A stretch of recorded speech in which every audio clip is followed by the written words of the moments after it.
కాంగ్రెస్ పార్టీలో గ్రూపులను పక్కన పెట్టి అందరినీ నేతల ఐక్యంగా తీసుకెళ్తున్నారు మంత్రి సీతక్క సూచించారు. నిజామాబాద్ జిల్లాలో టీపీసీసీ అధ్యక్షుడు మహేష్ కుమార్ గౌడ్ ఆధ్వర్యంలో చేపట్టిన జనహిత పాదయాత్రలో సీతక్క పాల్గొన్నారు. ప్రభుత్వ సంక్షేమ పథకాలను ప్రజలకు వివరిస్తూనే రానున్న స్థానిక ఎన్నికల్లో కలిసికట్టుగా పనిచేయాలని పిలుపునిచ్చారు.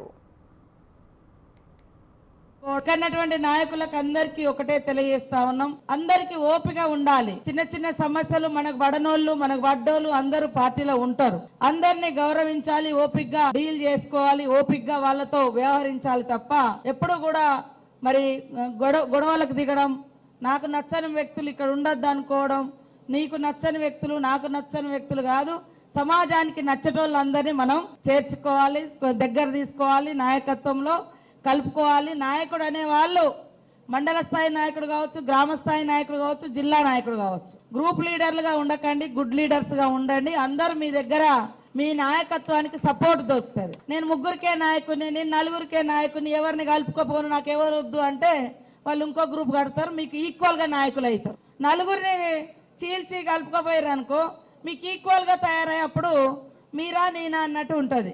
కాబట్టి ఇక్కడ నాయకులకు అందరికి ఒకటే తెలియజేస్తా ఉన్నా, మనం అందరం కూడా ప్రజాసేవకులుగా ఉందాం.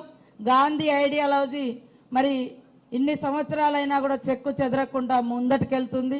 రాహుల్ గాంధీ గారి ఆధ్వర్యంలో, ఖర్గే గారి ఆధ్వర్యంలో మనం కూడా రాజకీయాలంటే ఎంతో ఓపికతోటి, మంచి వాళ్ళు ఉంటారు, చెడ్డ వాళ్ళు ఉంటారు, నచ్చని వాళ్ళు ఉంటారు, నచ్చిన వాళ్ళు ఉంటారు, కానీ ప్రజలకు నచ్చే వాళ్ళను. బీసీ రిజర్వేషన్ల అంశంలో బీజేపీ వైఖరిపై మండిపడ్డారు మంత్రి సీతక్క. అసెంబ్లీలో మద్దతిచ్చి ఢిల్లీలో కుంటి సాకులు చెప్తూ అడ్డుకుంటున్నారని మండిపడ్డారామె. సో మన సిద్ధాంతము ప్రజల సిద్ధాంతం, మన ఆలోచన విధానం ప్రజల ఆలోచన విధానం. ఏం చేసినా ప్రజల కోసం, సమాజం కోసం, సమాజ అభివృద్ధి కోసం. బీజేపీ లాగా ఓట్లప్పుడు కులాలు, ఓట్ల కోసం మతాలు, వాళ్ళు ఏం చేసారు చెప్పండి. హిందువులు అని అంటున్నారు. ఏమన్నా హిందువులు దేవునికి పెట్టి అగరబత్తి మీద ఏమన్నా జిఎస్టీ తగ్గించిరా? ఏమన్నా గుడి ఎక్కడైనా ఉట్టిగా ఫ్రీగా గుడి ఇచ్చిరా? ఏమన్నా కనీసం బళ్ళు కట్టించిరా? పేదోళ్ళకి ఏమన్నా ఇల్లు కట్టించిరా? ఓట్లప్పుడే ఈ విభజన రాజకీయాలు ఈరోజు ముస్లింలకు సంబంధించి ఇప్పుడు లేపుతా ఉన్నారు. మరి అది ఇప్పుడు మనం కొత్తగా చేర్పించింది ఏముంది? కొత్తగా ఎవరన్నా కులాలను చేర్పించి వీళ్ళు బీసీలని మనం ఏమన్నా కొత్తగా ఎవరికైనా ఐడెంటిఫికేషన్ ఇచ్చినామా? ఎవరినైనా కొత్త గుర్తింపు ఇచ్చినామా? ఏండ్ల కొద్దీ ఎవరైతే ఇందాక షబ్బీర్ అలీ సార్ చెప్పినట్టుగా మరే గుజరాత్లో ఉండొచ్చు ఆ క్యాస్ట్, ఆ ముస్లింలలో పేదవాళ్ళను రిజర్వేషన్స్. వారణాసిలో మోడీ పోటీ చేసిన కాడు ఉండొచ్చు, మోడీ పుట్టిన కాడు ఉండొచ్చు, మోడీ రాష్ట్రాలున్న కాడు ఉండొచ్చు. ఇప్పుడు మనల్ని తీసేయమంటారు. ఇప్పుడు మేము ఎవరిని కొత్తగా చేర్పియలే, ఏ ముస్లింకు కొత్తగా రిజర్వేషన్ ఇవ్వట్లేదు. గతం నుంచి ఉన్నటువంటి వాళ్ళనే అదే లెక్క కులగణన జరిగింది.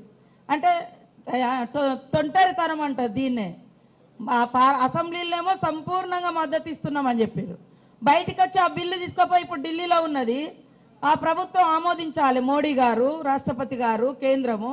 అది చేస్తే మేము ఎన్నికలో పోతామంటేనేమో ఇప్పుడు కుంటి సాకులు వెతుకుతా ఉన్నారు.